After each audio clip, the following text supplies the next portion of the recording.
Welcome back. Still down 126 points in the Nifty. Sensex down close to about 400 points. YM Deosthali, the CMD of L&T Finance Holding, joins us to talk about that. Before that, some news from Reuters. NTPC scraps a bond sale after the sell-off in the government bonds. Okay, we've seen the yields rise, so perhaps that's why NTPC as well has scrapped their bond sale. Mr. Deosthali, thanks so much for joining us. Well, the RBI did not give us rate cut in the previous policy a few days back, and now given the way the rupee has moved and the fears about the concerns on the external situation in India worsening, can we expect a rate cut from the RBI perhaps in the next 3 months? I think I'm very hopeful because although they haven't cut the rates, inflation to some extent is softer now. We have to see the impact of this rupee depreciation on it for some time to come, because my view is that it is a knee-jerk reaction, and one has to see where does this volatility go. I think today it is too volatile. The situation is very uncertain. Over a period of next 1 month or so, one has to observe, and I think probably it is some sort of an overreaction. Because that is a major concern why probably they did not go ahead with the rate cut, because the expectation of imported inflation and the widening of current account deficit. And so I think we have to see what is the effect of the recent measures on gold imports, how the oil price is stabilizing, what's happening to these outflows from India. So I think today it is a very uncertain situation. My personal view is that it should settle down. I don't think that there is a reason for rupee to remain at this particular level. It should come back somewhat, and then once the situation stabilizes, hopefully RBI will take the decision. But one important point is that a rate cut itself is not going to be impacting the decisions of banks to pass on the rate cut to the customers. Liquidity also is important, and I think current liquidity situation is reasonably okay. And if the liquidity situation remains comfortable, and the other thing is banks are able to attract deposits, I think they will be willing to pass on some sort of rate cut to the customers. So it's not going to be dependent on what RBI does in terms of 25-50 basis points rate cut, but these other things also are going to be very, very important for customers to get some relief. Okay, actually, Mr. Deosthali, the next question I'm asking you is not going to sit well with the views you are expressing, but I'm just asking you if the scenario gets that dire at all. I just want you to rewind to January of 1998, January 15th to be precise, when, with each passing day the rupee was hitting a new low because of the Asian crisis, and bang on Jan 15th, if you remember, there was that 2 percentage point hike in repo rate and 2 percentage point hike in CRR, and we saw call rates going, one odd trade even got done at 130 basis points. Do you think the situation can get that bad? We've spoken to a bunch of foreign experts, and all of them think that the selling an emerging market bond and equities is not over by any means. They are looking at a complete reset, as they call it, of the situation, and therefore all of them are expecting more falls. When everyone expects a fall, it may not happen. But I'm just saying that can things come to that pass? Well, I don't think so. I don't have any crystal ball, or I can't really say what's going to happen, what's not going to happen. But I think, really speaking, there is no need to panic so much. As I said earlier, it appears to me a bit of an overreaction, and I hope I'm right, because the market movers, those who play in the market know better than what people like us know. But I don't think there is fundamentally any reason for anybody to panic. In fact, if you ask, the rupee depreciation, of course, has caused some concern in the because of current account deficit and imported inflation. But on the flip side, the competitiveness of Indian exports to some extent will improve, and that might over a period of time help the current account deficit situation. And therefore I'm not very sure whether currently we are taking a balanced view of the situation.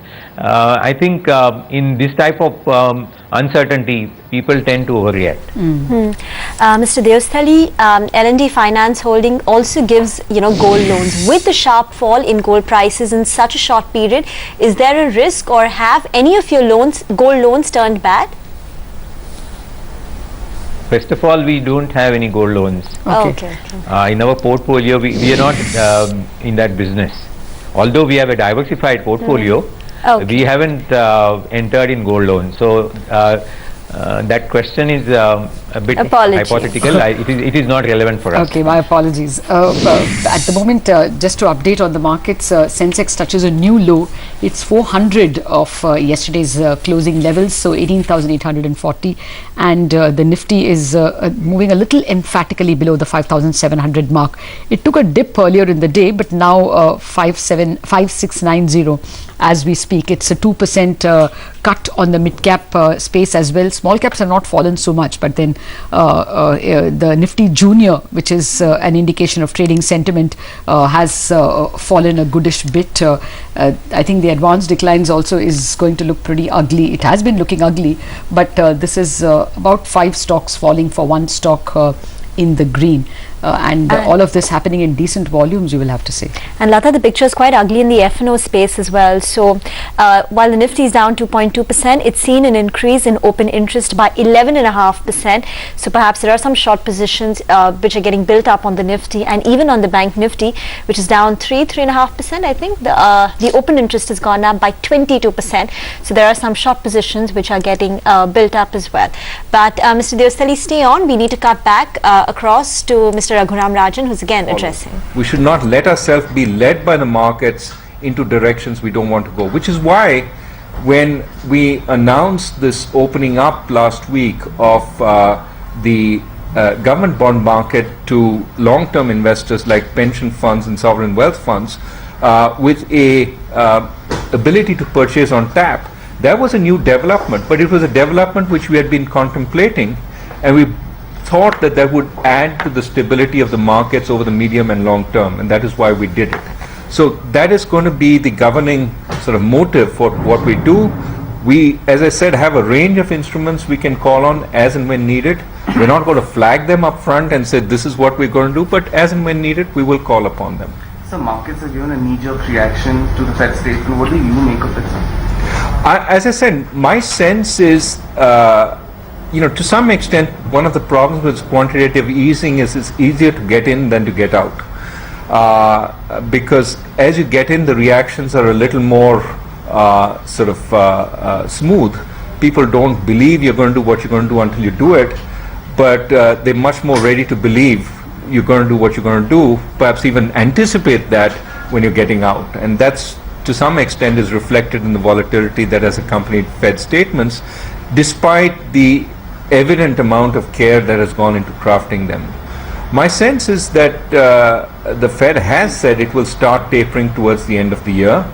Again, the Fed believes, and I have at this point no reason to disbelieve them, that the stock of bonds are going to be held. They're not going to reduce that stock, which means they're going to reduce the flow but not the stock, and they believe that will have the major effect on interest rates. That is, long-term interest rates, so long as they hold the stock, will not move abruptly. It's not the flow that's so important. Now, one could second guess them, but I think that is what they intend. Some people even think that the economy may be weaker than what the Fed believes it will be, and therefore Fed tapering may actually take place later rather than sooner. I think what is clear, as Ben Bernanke yesterday said, everything will be conditional on the state of the economy. And so while we should to some extent be worried about the flows and the tapering and perhaps the rise of interest rates over time, which I think will take much longer, I think we should also acknowledge that will happen when the US economy is deemed to be much stronger, which would be helpful for us. So can I just interrupt? I think we've taken the conference live. Everybody has it live. Everybody has the conference live. No, we don't have a live view. No, I think ANI, everybody's starting to ANI or something. No, yes, don't have it because we're working on that. That's a TV channel chatter. Okay, but very fair not to announce a bunch of measures when there is panic in the markets. Mature way of handling, and in any case, at the moment, the rupee appears to have found some kind of a bottom and has bounced up by about 20 basis.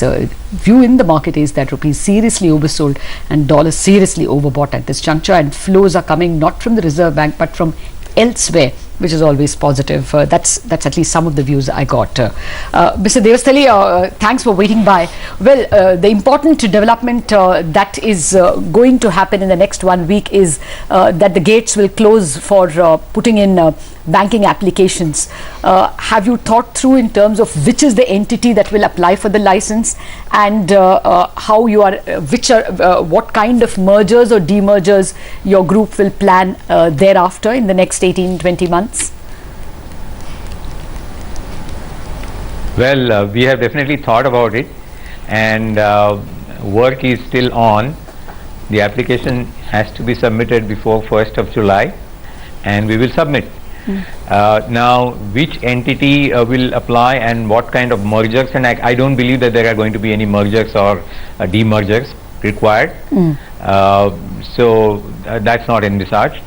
It is not possible for me to comment on which entity is going to apply, but it is suffice to say the L&T Group is going to apply, in the sense one of the entities from L&T Group, or one can say it is either L&T or L&T Finance Holdings.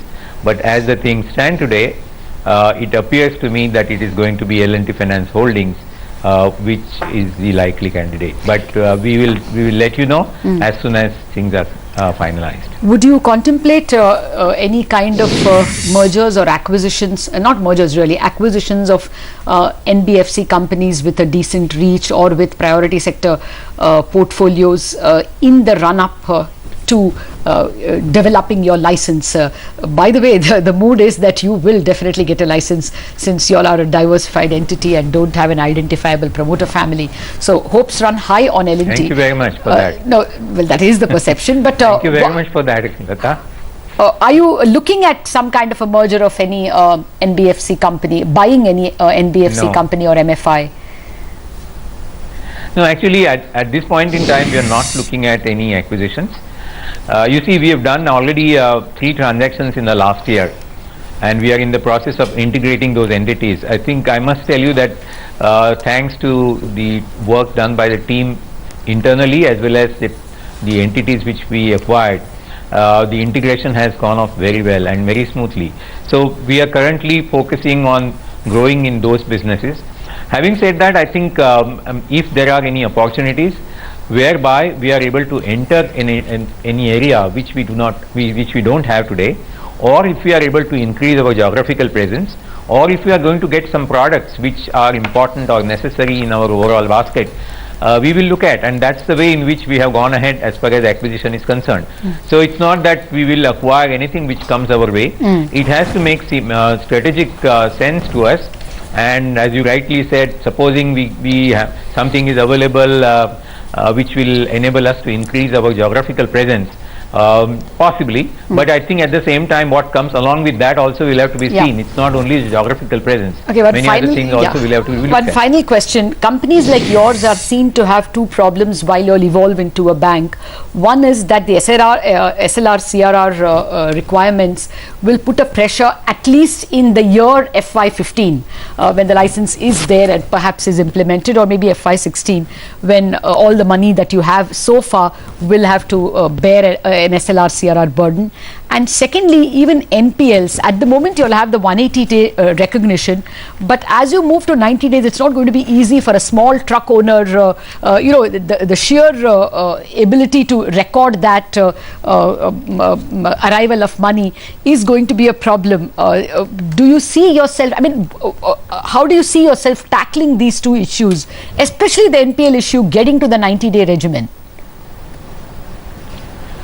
As far as the second part of your question is concerned, one thing you need to know, in our lending business, we follow a conservative policy of provisioning, and therefore we don't strictly follow RBI guidelines. We provide more than what is required under the RBI regulations. For example, in the infrastructure financing business, the standard assessed provisioning is in line with is more than what the RBI demands. Similarly, for outstandings over a 3 months period, 4 months period rather, we make a provision between 3 to 8% depending on the delay or our assessment of the situation. So we have been providing, similarly in L&T Finance also we have been providing. Yes, but if we have to change to 90 days, there will be a one-time reaction and one-time impact, and I think we will factor that in our business plan. But I do believe that it will even out as we go, as we move ahead and as we grow further in this business. That's number one. Secondly, as far as CRR, SLR is concerned, we always presumed that we will not get any forbearance or any time for this, and therefore in the business plan it has been assumed.